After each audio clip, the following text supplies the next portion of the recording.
अस्सलाम वालेकुम स्टूडेंट्स, आज हम अपनी 9th क्लास के फ़िज़िक्स के चैप्टर नंबर 4 का लेक्चर नंबर 7 स्टार्ट करेंगे। लेक्चर नंबर 8 स्टार्ट करेंगे। लास्ट लेक्चर में हमने पहले 3 न्यूमेरिकल्स किए थे। आज हम चौथा न्यूमेरिकल स्टार्ट करते हैं।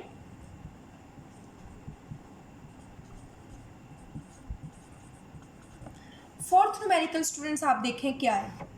A force of 100 Newton. कितनी फोर्स लगाई गई है? 100 न्यूटन की फोर्स जो है वो लगाई गई है। Perpendicular on a spanner at a distance of 10 centimetre from a nut. Nut से कितने फासले पे? 10 सेंटीमीटर। मीन्स उसका जो मूवमेंट आर्म है एल जो है वो कितना है? 10 centimetre. Find the torque produced by the force. Force से कितना टॉर्क प्रोड्यूस हुआ है ये हमने मालूम करना है। तो स्टूडेंट्स हमें फोर्स दी गई है 100 न्यूटन। मोमेंट आर्म जो है वो दिया गया है 10 सेंटीमीटर। सेंटीमीटर को हम मीटर में चेंज करेंगे। 10 डिवाइडेड बाय 100 तो हमारे पास आएगा 0.1 मीटर। तो टू फाइंड हमें क्या करने के लिए कहा गया है? हमें टॉर्क मालूम करने के लिए कहा गया है। फिर सॉल्यूशन भी साथ ही लिख लेते हैं। स्टूडेंट टॉर्क हमें मालूम करना है। टॉर्क की अलामत इस तरीके से होती है और टॉर्क का आपने फार्मूला पढ़ा था। Torque is equal to force multiply by L, moment arm. So force की वैल्यू क्या है? 100 और मोमेंट आर्म की वैल्यू क्या है? 0.1। 100 को 0.1 से आप मल्टीप्लाई करें तो आपके पास आएगा 10।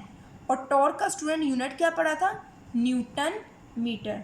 तो ये आपका फोर्थ न्यूमेरिकल सिंपल सा छोटा सा सॉल्व हो गया। अच्छा, फिफ्थ न्यूमेरिकल देखें। A force is acting on a body making an angle of 30 degree. एक बॉडी पे फोर्स लग रही है और वो कितना एंगल बना रही है? 30 डिग्री। थीटा कितना है? 30 डिग्री विद हॉरिजेंटल, मतलब उसकी सतह पे। The horizontal component of the force is 20 Newton. Horizontal student इसको कहते हैं एक्स एक्सिस वाले को।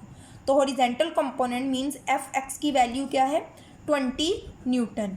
Find the force. फोर्स आपको मालूम करने के लिए कहा गया है। तो इसको हम सॉल्व करते हैं। फिफ्थ न्यूमेरिकल है। हमें दिया क्या गया स्टूडेंट्स? एंगल दिया गया है। एंगल दिया गया है 30 डिग्री और उसके अलावा हॉरिजेंटल कंपोनेंट एफ एक्स जो है वो दिया गया है 20 न्यूटन। और आपको जो चीज़ मालूम करने के लिए कही गई है वो आपको कही गई है फोर्स आपने मालूम करनी है। एफ जो है वो हमने मालूम करना है। स्टूडेंट्स हमने फार्मूला पढ़ा था F X is equal to F cos theta. ठीक है, ये आपने फार्मूला पढ़ा था। अब हमने एफ एक्स की वैल्यू क्या पुट करेंगे? 20। एफ हमें फाइंड आउट करना है, ऐसे ही आ गया। कोस थीटा की वैल्यू 30। ठीक है,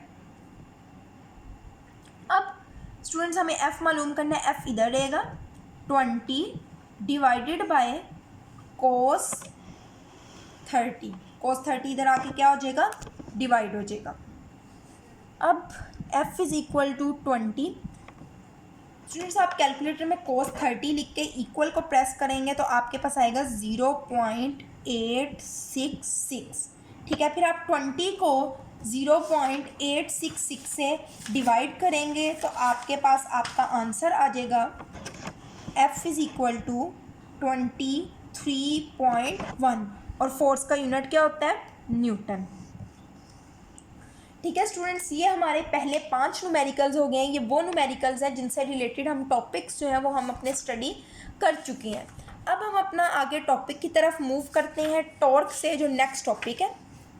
अच्छा, तो स्टूडेंट्स जो नेक्स्ट टॉपिक है वो है आपका प्रिंसिपल ऑफ मोमेंट्स। मोमेंट्स का असूल।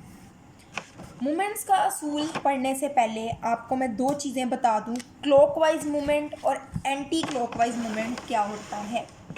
क्लॉकवाइज स्टूडेंट ये आपके पास घड़ी है, ठीक है, इस तरीके से लेट्स सपोज क्लॉक है, ये 12 होता है, यहाँ पे 6, यहाँ पे 3, यहाँ पे 9। घड़ी की जो नीडल होती है वो किस तरफ घूमती है, इस तरफ। तो इस डायरेक्शन को, ये जो डायरेक्शन होती है इसको कहा जाता है क्लॉक वाइज, ठीक है। और जो इसके मुखालिफ है, मीन्स अगर आप इसको ऑपोजिट डायरेक्शन में घुमाते हैं, ठीक है, मीन्स अगर आप इसको इस तरफ घुमाते हैं, घड़ी की सुई तो कभी भी इस तरफ नहीं घूमती, तो इसको कहा जाता है एंटी क्लॉकवाइज। एंटी कहा जाता है ऑपोजिट चीज़ को, ठीक है। ये होता है क्लॉकवाइज, ये होता है एंटी क्लॉकवाइज मूवमेंट। स्टूडेंट्स, आम तौर पे आप किसी नट वगैरह को, चीज़ों को जो टाइट करने के लिए, मतलब आपके घरों में जो चीज़ें होती है, ढक्कन वगैरह उसके हो गए, नट हो गए, पेच वगैरह जो होते हैं, उसको टाइट करने के लिए जो आप यूज़ करते हैं, उसको आप टाइट करने के लिए क्लॉकवाइज मूवमेंट आप उस पर आप प्रोड्यूस कर रहे होते हैं, उस पर फोर्स लगाते हैं, उसमें मूवमेंट प्रोड्यूस होता है। मूवमेंट आपने पढ़ा था, टॉर्क को कहा जाता है। और चीज़ों को लूज़ करने के लिए, ढीला करने के लिए, खोलने के लिए, उसमें आप एंटी क्लॉकवाइज मूवमेंट प्रोड्यूस करते हैं। अब स्टूडेंट्स, लेट्स सपोज कि ये एक सीसा झूला है, आप यहाँ देखें, आपको पता है सीसा झूला में दोनों तरफ इस तरीके से बैठे होते हैं बच्चे, लेट्स सपोज बैठे हुए हैं, ठीक है। इसने इस तरफ मूव करना है, इसने इस तरफ, ठीक है। अब बॉडी जो है वो बिल्कुल इस तरह बैलेंस कब होगी, जब यहाँ वाला मूवमेंट इस वाले मूवमेंट के बराबर होगा। लेकिन अगर ये वाला मूवमेंट ज़्यादा होता है तो ये बॉडी इस पोजीशन पे चले जाएगी, ठीक है। अगर ये वाला मूवमेंट ज़्यादा होता है तो बॉडी इस पोजीशन पे चल जाएगी, ठीक है, इस पोजीशन पे या इस पोजीशन पे। तो जब बॉडी बैलेंस बिल्कुल मतवाजी कब होगी, जब क्लॉकवाइज मूवमेंट जो है एंटी क्लॉकवाइज मूवमेंट के इक्वल होगा, तो तब हम कहेंगे बॉडी जो है वो बैलेंस है। तो प्रिंसिपल ऑफ मूवमेंट्स, मूवमेंट्स का असूल आपको बताता है अ बॉडी इज बैलेंस्ड, ये स्टेटमेंट है, ठीक है। असूल या लॉ जो होते हैं ना, प्रिंसिपल, इनकी स्टेटमेंट होती है।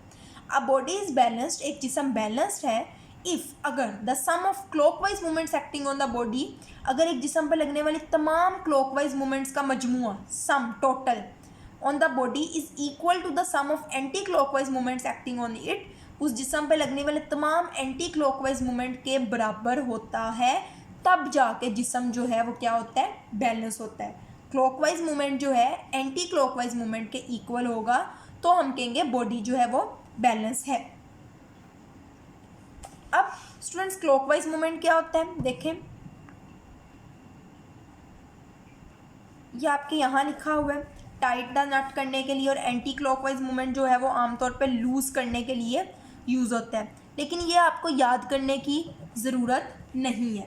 अब स्टूडेंट्स, अगर आपको प्रिंसिपल ऑफ मूवमेंट्स आ जाता है तो आप इसके साथ एक्स्ट्रा जो चीज़ लिखेंगे, आप लिखेंगे क्या, ये मैं आपको बता देती हूँ।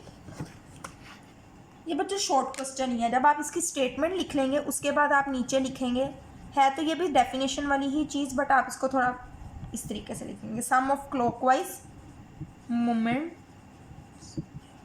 इस तरह करके इक्वल का निशान लगा के आप लिख देंगे सम ऑफ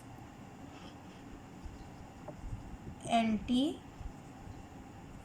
यहाँ नज़र नहीं आ रहा, एंटी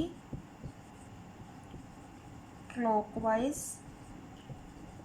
मूवमेंट्स, ठीक है बच्चों। ये आप sum of clockwise movements is equal to sum of anti clockwise movements लिख देंगे। अच्छा, तो स्टूडेंट्स आज के लिए हम इतना ही करते हैं, वैसे थोड़ा की है लेकिन चलें कोई बात नहीं, कल हम इसको आगे करेंगे कंटिन्यू। आज के लिए इतना ही, अल्लाह हाफिज़।